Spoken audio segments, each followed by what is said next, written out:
is a letter to God by real events।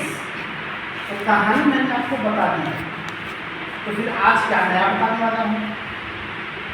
आज मैं बताने वाला हूँ आपको कि कोई भी टेक्स्ट पढ़ा कैसे जाता है। आप खुद से जब चैप्टर को पढ़ेंगे तो तरीका आपका क्या होगा पढ़ने का, और पढ़ने के साथ नोट्स बनाने। इस लेवल पर आने के बाद अगर आपको थोड़ी बहुत इंग्लिश लैंग्वेज आती है, भाषा आती है, तो आपको क्वेश्चन आंसर देख करके रट्टा मारने की ज़रूरत नहीं है। तो आज की क्लास में हम सीखेंगे नोट मेकिंग। नोट मेकिंग यानी जो कंटेंट आपके सामने है उसको पढ़ते पढ़ते नोट्स कैसे बनाए जाते हैं। कुछ सर्टेन पॉइंट्स, कुछ सर्टेन कॉन्सेप्ट्स, सर्टेन टर्म्स आपको नोट डाउन कर लेना है, सो दैट चैप्टर फिनिश करने के बाद आपके पास एक आध पेज में ऐसा कंटेंट निकल करके आ जाए, ऐसे कुछ वर्ड्स निकल करके आ जाएं, जिससे आप पूरे चैप्टर पर बेस्ड कोई भी क्वेश्चन अटेम्प्ट कर पाए। और वही नहीं, वो सारे कॉन्सेप्ट अगर आपको एक जगह मिल जाते हैं तो आप उन्हीं की मदद से पूरे चैप्टर की समरी भी लिख सकते हैं खुद से। तो ये चीज आज सीखनी है, ठीक है। समरी मतलब सारांश। जैसे जो कहानी आप 3-4 पेज में पढ़ रहे हो, उसको एक पेज में अगर कहना हो तो कैसे पढ़ो। किसी को शॉर्ट में कोई बात समझानी है तो आप कैसे समझाओगे। जैसे पिछले क्लास में हमने क्या किया, we discuss summary, line by line हमने पढ़ाई नहीं, ठीक है। सो फर्स्ट ऑफ ऑल आप कोई भी चैप्टर पढ़ते हैं तो हर एक चीज का मतलब होता है। ध्यान से देखिए, ये चैप्टर का नाम लिखा हुआ है अ लेटर टू गॉड। ऐसा क्यों है कि ए जो है वो कैपिटल से है, एल भी कैपिटल से है, लेकिन T-O-2 जो है वो स्मॉल से हो गया, और गॉड है भी कैपिटल से हो गया। इसकी क्या वजह है? ज्यादातर जो टाइटल होता है वो कैपिटल लेटर में ही होता है।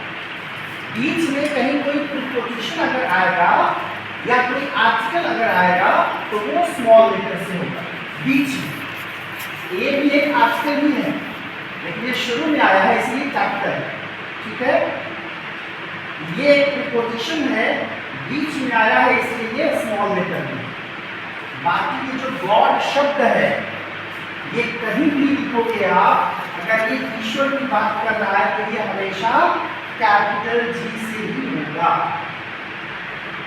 कैपिटल जी से G-O-D गॉड का मतलब ईश्वर, और स्मॉल जी से G-O-D गॉड का मतलब देवता। ये उसकी बात है। कैपिटल एल से लिखोगे NATURE नेचर, ये प्रकृति के लिए यूज होता है। प्रकृति के लिए नेचर लिखेंगे तो कैपिटल एल से लिखते हैं, और अगर स्मॉल एल से नेचर लिखते हो तो ये हमारे नेचर की बात होती है, हमारे स्वभाव की बात होती है। तो केवल स्पेलिंग बदलने से या उच्चारण बदलने से ही अर्थ नहीं बदलता। कई बार स्मॉल लेटर और कैपिटल लेटर का भी अपना रोल होता है। इंग्लिश में एक और शब्द है जो कहीं भी आएगा तो वो हमेशा शब्द, मैंने कहा है तो ये लेटर, लेकिन इसका अर्थ एक शब्द देता है ना, मैं, इसको आप आई कहते हो। तो आई कहीं भी आपने देखा है क्या किसी राइटिंग में आई अलग से लिखा हुआ ऐसे? नहीं। तो बहुत सारी चीजें हैं जो आप ऑब्जर्व करके सीख सकते हैं। तो सबसे पहले टाइटल ऐसे क्यों लिखते हैं, ये हुआ। आपको चैप्टर का नाम पूरी तरह से तो याद रखना ही है, साथ में जो राइटर है, राइटर का नाम भी आपको हमेशा याद रखने की जरूरत है।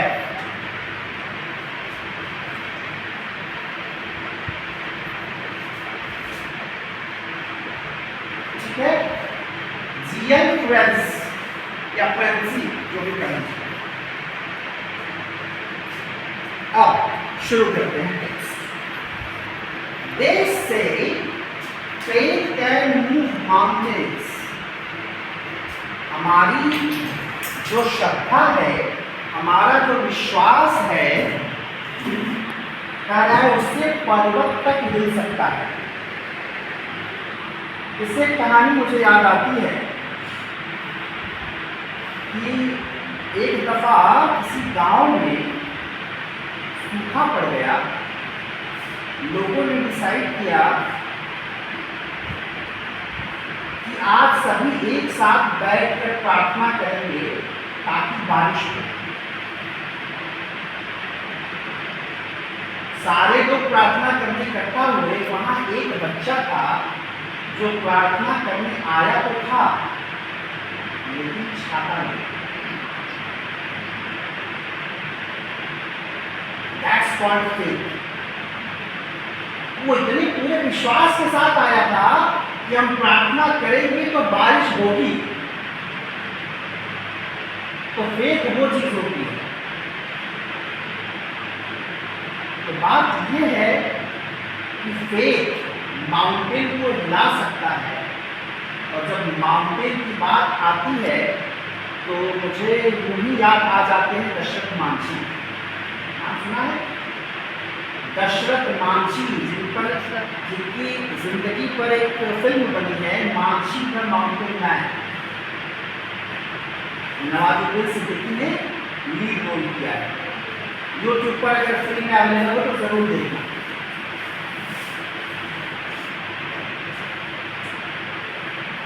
जब तक काटेंगे नहीं तब तक छोड़ेंगे नहीं। शानदार, जबरदस्त, जिंदाबाद। जब तक तोड़ेंगे नहीं तब तक छोड़ेंगे नहीं। हुआ ये था, दशरथ मांझी गया से बिलोंग करते थे। जिंदगी ठीक ठाक चल रही थी। पत्नी को शायद बेबी होने वाला था या वो बीमार थी। उनको लेकर के हॉस्पिटल जाना था। तो उनके घर और हॉस्पिटल या शहर के बीच में एक पहाड़ पड़ता था। इसलिए लोगों को घूम कर जाना पड़ता था।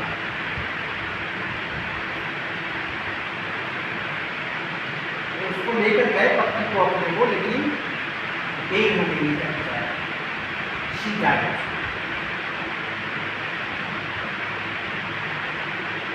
अंदाजा लगा कि अगर बीच में ये पहाड़ नहीं होता या अगर पहाड़ के बीच में रास्ता होता तो वो दूरी कुछ घंटे कम हो जाती, तो शायद पत्नी बच सकती। ये बात दिमाग में आई। उस इंसान ने सोच लिया कि अब वो तो चली गई, दोबारा किसी के साथ ऐसा ना हो। पहाड़ को काट करके रास्ता बनाए। सारा काम धाम छोड़ करके पहाड़ काटना शुरू कर। जो देखता कहता पगला गया है सकवा।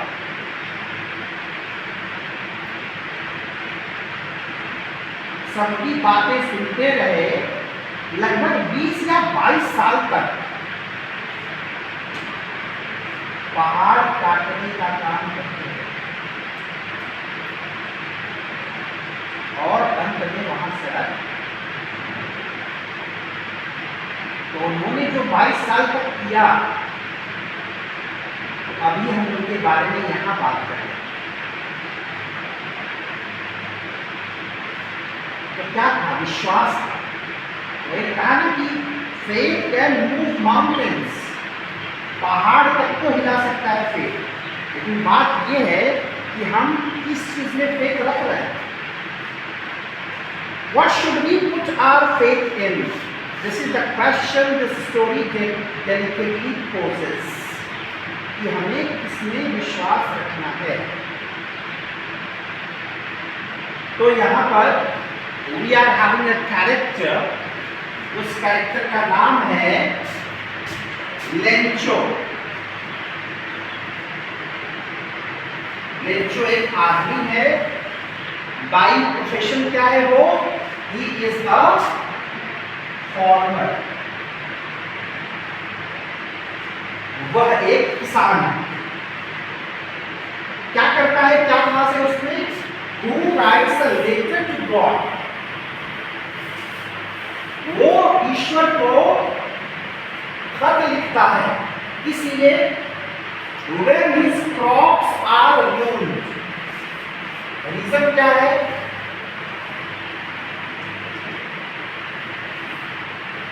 उसकी फसल बर्बाद हो गई। Does Lencho's letter reach God? क्या उसका खत ईश्वर तक पहुंचता है? Does God send him the money? क्या ईश्वर उसे पैसे भेजते हैं? Think what your answers to these questions would be and guess how the story continues. अब यहाँ एक एक्टिविटी दी हुई है। One of the cheapest ways to send money to someone is through the post office. ये पुराने जमाने की बात है कि किसी को अगर पैसा भेजना है तो सबसे चीप तरीका यानी सबसे आसान सस्ता तरीका होता था कि आप पोस्ट ऑफिस से पैसा भेज दीजिए। आज क्या होता है, यूपीआई कर दीजिए, फोन पे बोलोगे तो एक ही कंपनी का नाम आएगा, यूपीआई, तो यूनिफाइड पेमेंट इंटरफेस कहा जाता है उसको। तो यूपीआई में फोन पे आ गया, गूगल पे आ गया, भीम आ गया, और क्या होता है, व्हाट्सएप से भी जाता है पैसा, पता है, व्हाट्सएप भी पेमेंट है, अमेजोन पे आ गया, कई सारे पे हैं तमाम।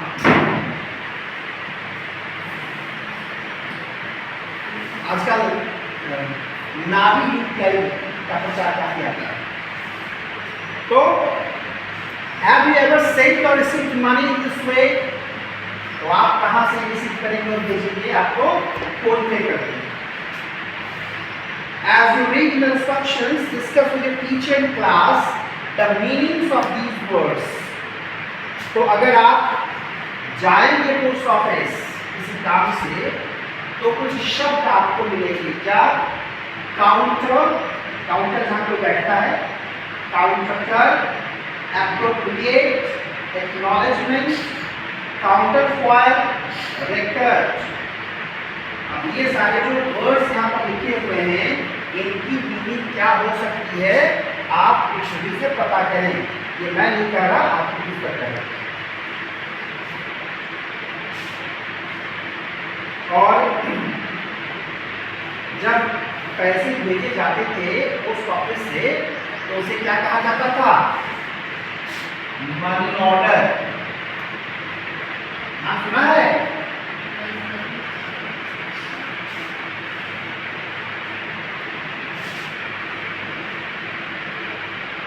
यहां देखिए बाकायदे मनी ऑर्डर का फॉर्मेट बना हुआ है, आपकी ध्यान से देखिए।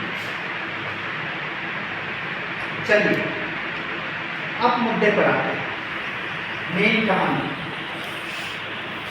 The house, the only one in the entire valley, sat on the crest of a low hill. From this height one could see the river and the field of ripe corn dotted with the flowers that always promise a good harvest. तो फसल कैसी हो गई है, जो corn है वो पक चुका है, वैली में एकमात्र घर ऊंचाई पर है, वहां से सब उगता है, नदी खुलती है, और राइस कॉर्न को देख करके लगा कि फसल बहुत अच्छी होने वाली है। The only thing the earth needed was a downpour or at least a shower. क्या चाहिए था? शावर की जरूरत थी, यानी हल्की बारिश, फुहारों की जरूरत थी फसलों के लिए। Throughout the morning, Lencho, who knew his fields intimately, had done nothing else but see the sky towards the northeast. लेंचू किस तरह का फार्मर है? हमारे एक सर थे इंग्लिश वाले, कहते थे कि किसान जो होता है वो अपनी फसलों से बात करता है, जाके पौधों से पूछता है क्या चाहिए तुमको, पानी चाहिए, दवा चाहिए। तो वो बातें कैसे होती हैं? आप फसलों को देखेंगे, आपको पता चल जाता है। घर में आपके तुलसी का पौधा होगा, आप देखते हैं तो पता नहीं चल जाता कि उसको पानी चाहिए, या अगर कीड़े लग रहे होते हैं तो समझ में आ जाता है कि उसको दवा की जरूरत है। जो किसान होते हैं, जैसे कोई काम आप एक काम आप शौक से कर रहे हैं और उसी काम को आप लोड लेकर के कर रहे हैं, दोनों बड़ा अंतर है। जैसे आप लोगों को अगर खेत पर भेजा जाता होगा काम करने के लिए तो आप बहुत कम इंजॉय करते हैं, आपको लगता होगा कि आपकी जिम्मेदारी है, करने को कहा गया तो करना है, काम को काम की तरह आप लेते हैं, तो इसलिए कई बार वो बोझ भी लगने लगता है। जो किसानी में जिनको मजा आता है वो फसलें लगाते हैं, जब फसलें बोते हैं आप देखेंगे कई बार वो यूं ही बिना किसी पर्पस के कटे खेत की तरफ से होकर के आते हैं, और खेत की तरफ जाते हैं तो ऐसा नहीं कि गए घूम चले आए, गए तो वहां पर आधा एक घंटा रहा, जाकर के फसलों को देखते रहे। और किसान जो है फसल, अच्छी फसल जब देखता है तो उसे कैसी वाली खुशी मिलती है? माँ बाप को बच्चों को देख करके जो खुशी मिलती है ना, ये आपको नहीं समझना। अभी आप बच्चे हैं इसलिए आप इस फील्ड को समझ ही नहीं पाए, 100% नहीं समझ पाए। माँ बाप को बच्चों को देख कर जो खुशी मिलती है वही खुशी किसान को अपनी फसलों को देखकर मिलती है। मुझे याद है आपकी उम्र से छोटा था, जब मैं 7वीं 8वीं में पढ़ता था, हमारे मिडिल स्कूल में 4 बड़े बड़े यूकेलिप्टस के पेड़ थे। पता नहीं आप लोगों ने यूकेलिप्टस देखा भी है कि लंबा सा पेड़ होता है, तो पतला लंबा होता है, तो लंबा होता है, इधर तो दिखता नहीं मुझे। तो 4 बड़े बड़े पेड़ थे। कई बार गर्मियों में हम लोग उसके नीचे बैठ करके पढ़ाई किया करते थे, क्लासेस चल रही थी। बाद के सालों में कभी मैं उधर से गुजरा और मैं देखा वो चारों पेड़ काटी जाते हैं। तो उस विद्यालय के जो चपरासी हुआ करते थे, वो चपरासी वो थे, हमारे पिताजी जब उस विद्यालय में पढ़े थे तभी वो चपरासी थे, और मैं पढ़ा तभी वो चपरासी थे। एक लंबा दौर, लंबे समय तक रहे वो वहाँ। तो बातचीत होती थी, मुलाकात हुई, तो मैंने पूछा कि भैया ये पेड़ काट दिया गया, क्या वजह? कहे कि बाबू पैसा। वो पेड़ उन्होंने अपने हाथों से लगाया।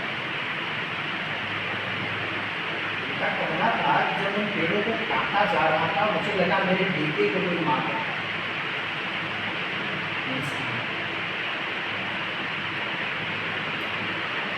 एक कनेक्शन होता है, क्रिएटिविटी का अपना अलग कनेक्शन होता है। जैसे आप में से जो लोग ड्राइंग बनाते हैं उस फीलिंग को समझ पाओ।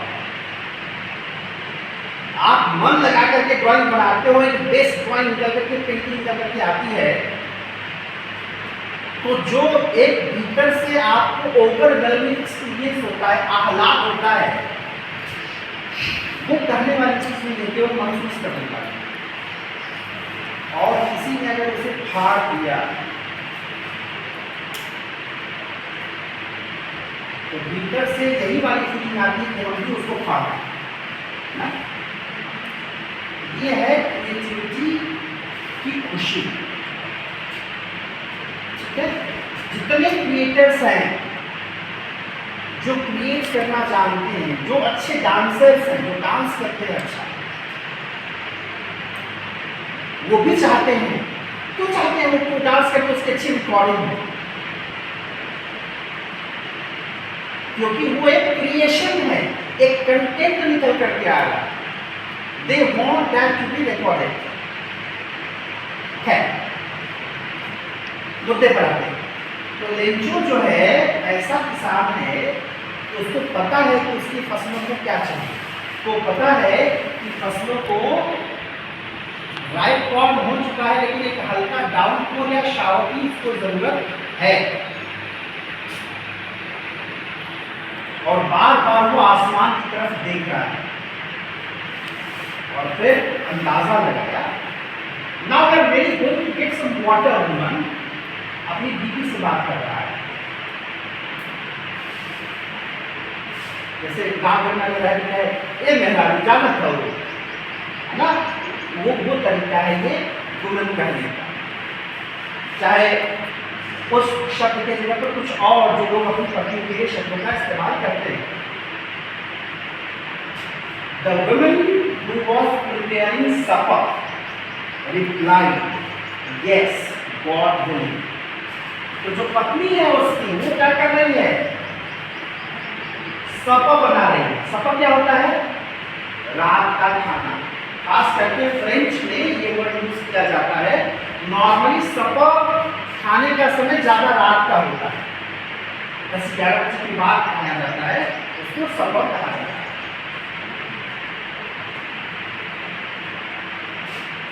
यस, तो बोली हाँ, शायद ईश्वर की इच्छा बारिश हो जाए, अच्छी बात है।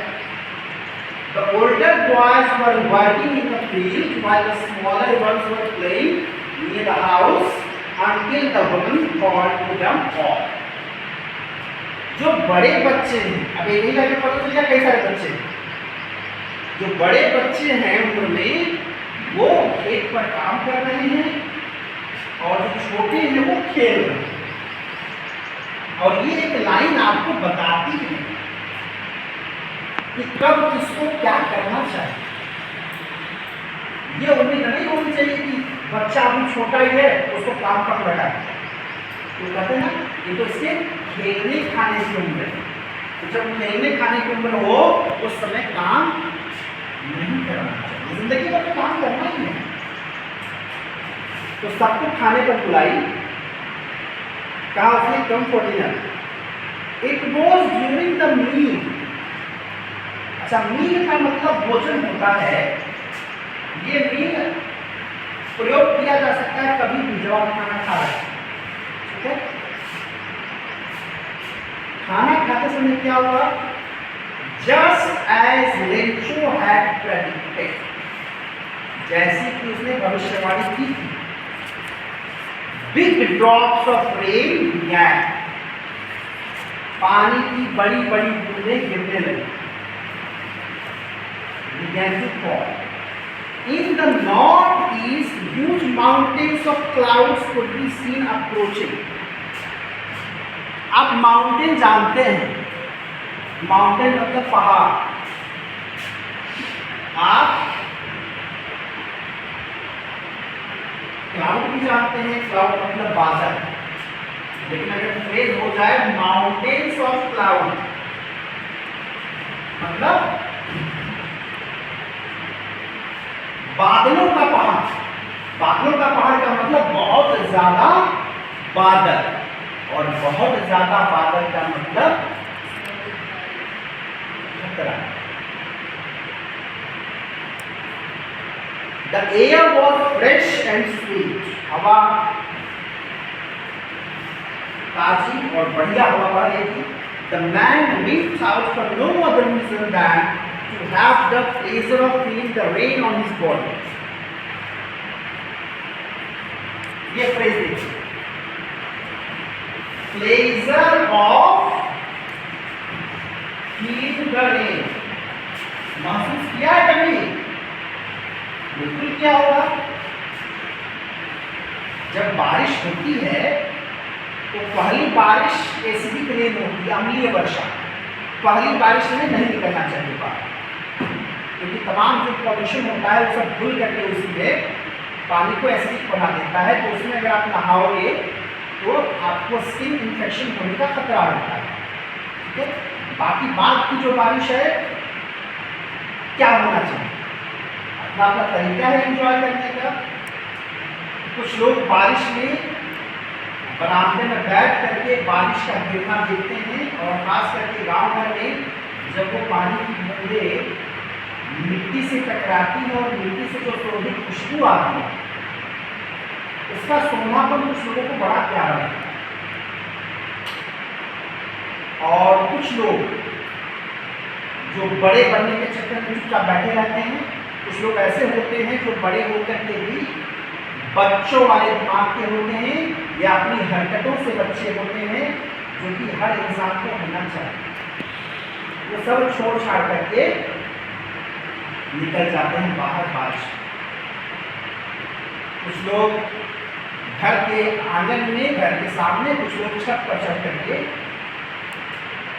बारिश का मजा लेते हैं। तो और खास करके ऐसे मौके पर तब मजा ज्यादा आता है जब आप पहले से नहाए हुए न हो, तो लगता है कि हाँ भगवान ने नहाने की व्यवस्था कर दी है ना, यू एंजॉय दैट वेल। तो क्या है, pleasure of feeling the rain. बारिश होगी। अच्छा, ये हमने शहरों में शावर बनाया है। आप देखोगे टॉयलेट में या जो आपका बाथरूम होता है उसमें आप नहाने के लिए नल तो लगाते हैं, वो ऊपर से एक शावर लगाते हैं। क्यों लगाते हैं भाई? आप वही फील लेना चाहते हो बारिश का, तो वो एक आर्टिफिशियल आपने बना रखा है। तो आर्टिफिशियल वाली चीज़ तो आर्टिफिशियल ही होती है, और नेचुरल वाली चीज़ नेचुरल होती है। शावर में क्या होता है, बारिश का मजा लेने के लिए उसके नीचे का आना पड़ेगा, और जब बारिश होती तब आप कूदते रहिए, पूरे छत तक कूदते रहिए, हर जगह बारिश मिलेगी। और डेफिनेटली हर चीज का मतलब अलग अलग लोगों के लिए अलग होता है। बच्चों के लिए बारिश का मतलब केवल एंजॉय, लेकिन किसान के लिए बारिश का मतलब उसकी जिंदगी, क्योंकि उसको पता है बारिश का जुड़ाव फसल से। तो उसको फील करने के लिए खाने के बाद निकल गया बाहर कि बारिश को महसूस कर सके। अभी पेंटिंग वाला एहसास आ रहा है कि इसमें सारी बात। एंड व्हेन ही टर्न, जब आया बारिश में से हो करके, ये एक्सट्रीम, क्या प्यारे शब्द निकल रहे हैं उसके मुंह से। क्या बोला वो? These aren't raindrops from the sky। ये बारिश जो है ना, ये बूंदें बारिश की नहीं है। क्या है? They are blue coins। तो ड्रॉप्स जो हैं, बारिश की बूंदें, वो क्या है? सिक्के हैं। कैसे सिक्के? The big drops are 10 cent pieces and the little ones are 5। जो बड़ा वाला ड्रॉप है वो 10 सेंट का है।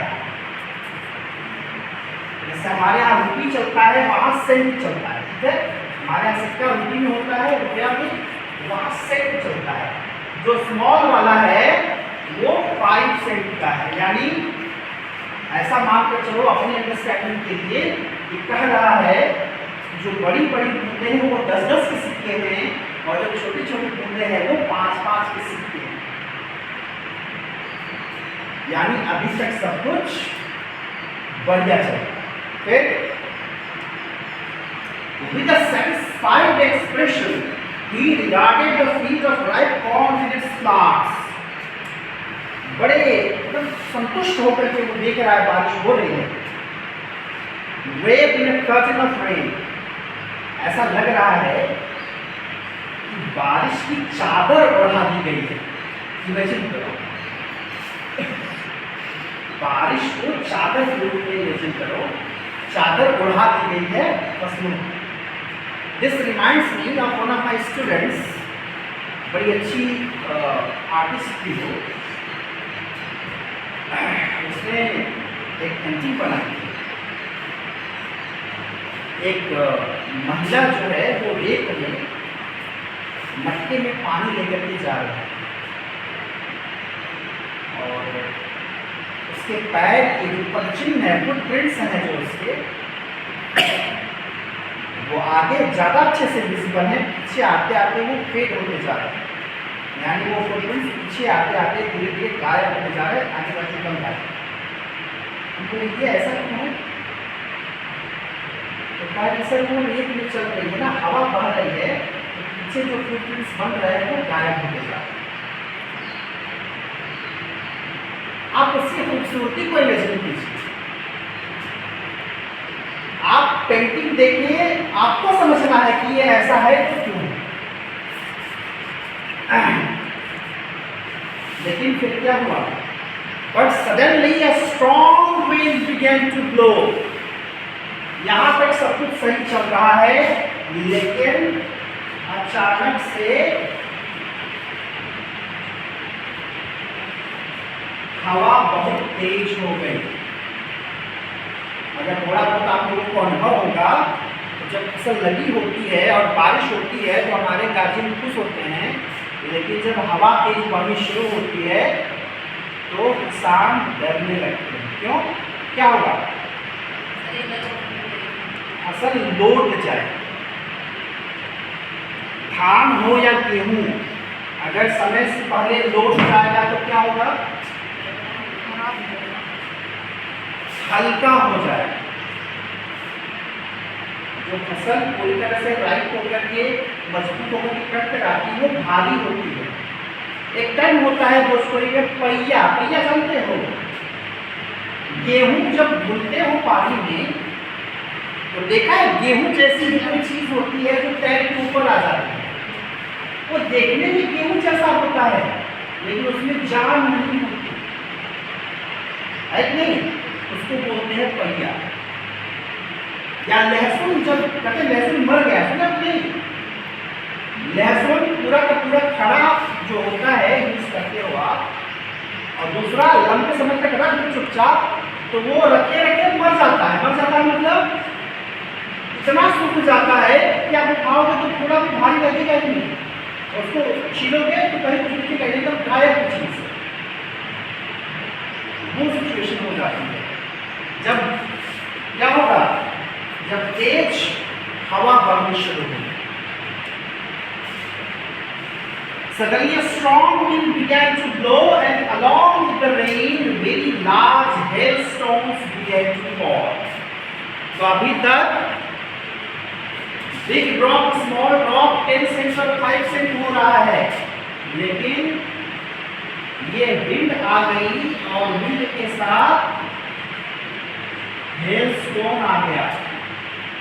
बड़े बड़े पत्थर, बर्फ वाले पत्थर, इसमें उनको हेलस्टोन कहा जाता है। तो वो भी पानी, लेकिन सॉलिड फॉर्म में वो इतना नुकसान करता है। अगर तेज पत्थर पड़ रहा हो और आप खुले मैदान में चले जाएं, सिर पे आपके गिरे, आपका सिर फूट सकता है। इतना तेज प्रेशर होता है। प्रेशर बहुत कुछ बदल देता है।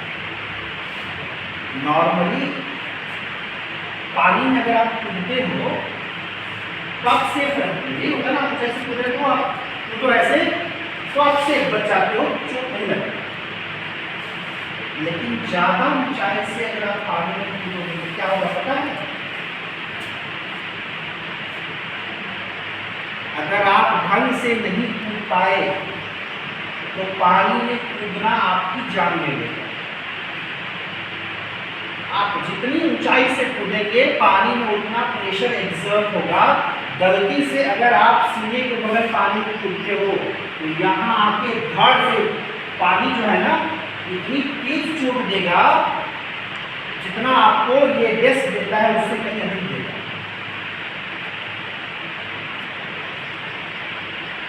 जो रिब्स है यहाँ पर पसलियाँ, वो टूट सकती हैं, आपका हार्ट दब करके आप खून फेंक के मर सकते हैं। ये होता है प्रेशर।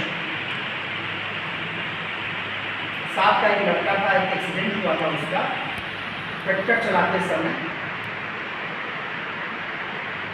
दुर्गा पूजा में ला रहा था मूर्ति। सब कह रहे हैं दुर्गा मैया की जय, यही स्टैंड छोड़ करके दुर्गा मैया की जय लगा कर गाड़ी जाकर के लड़ी एक पेड़ से, और आगे से लड़ने के बाद उसकी स्टीयरिंग का प्रेशर इतना आया, स्टीयरिंग का मतलब जो चलाते हैं, वो आके धड़ से लगा यहाँ पर, हर जगह से खून फेंक दिया। On the spot he died.